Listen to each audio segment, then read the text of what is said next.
इसका मैं थोड़ा एप्लीकेशन बताता हूँ।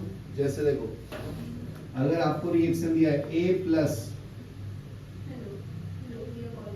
3B इक्वल टू 2C, ठीक है, तो इसका रेट ऑफ रिएक्शन लिखना है तो कैसे लिखोगे? तो इसका कोएफिशिएंट क्या है?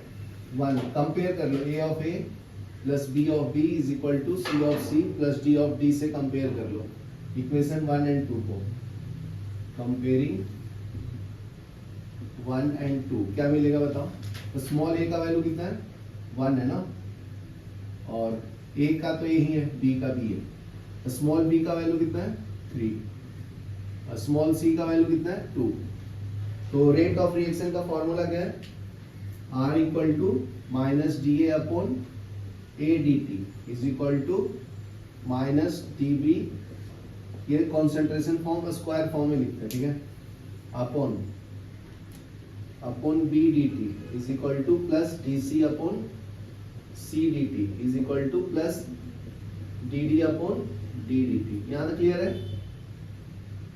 क्लियर है क्या? ये तो फॉर्मूला ही लिखा हूँ अभी जो पढ़ाया वो, पहले ये लिख देना है, ठीक है, जो दिया उसका सॉल्व करना है। कैसे करेंगे? r इक्वल टू, ये 3 मार्क के लिए आएगा सीटी में, तो माइनस डी ऑफ ए का वैल्यू डालना है, क्या है? 1, तो 1 D T is equal to minus D B upon b का वैल्यू कितना दिया है? 3, देखो यहाँ पे, तो ये लिख लो 3 D T is equal to plus D C upon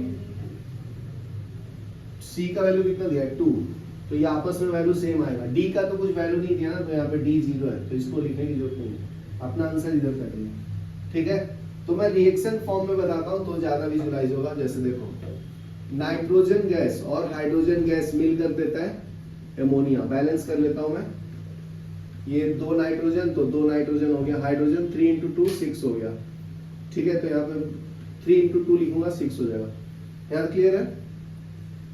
तो इसको कंपेयर करो, A of A plus B of B produce C of C से। D तो नहीं है तो लिखने की जरूरत नहीं है। तो A क्या है?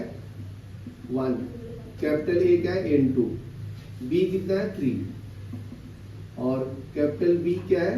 H2। बराबर है? समझ में आ रहा दक्ष? और C क्या है? स्मॉल c 2, और कैपिटल C कितना है? NH3। यहाँ क्लियर है? तो ये फॉर्मूला में डाल देना फिर रेट ऑफ रिएक्शन में। तो R equal to minus D, A की जगह पे क्या है? कैपिटल A की जगह पे N2, तो ये फॉर्मूला में देखो डाल रहा हूँ, कैपिटल A की जगह पे N2 लिखा, A की जगह पे 1 dt, समझा?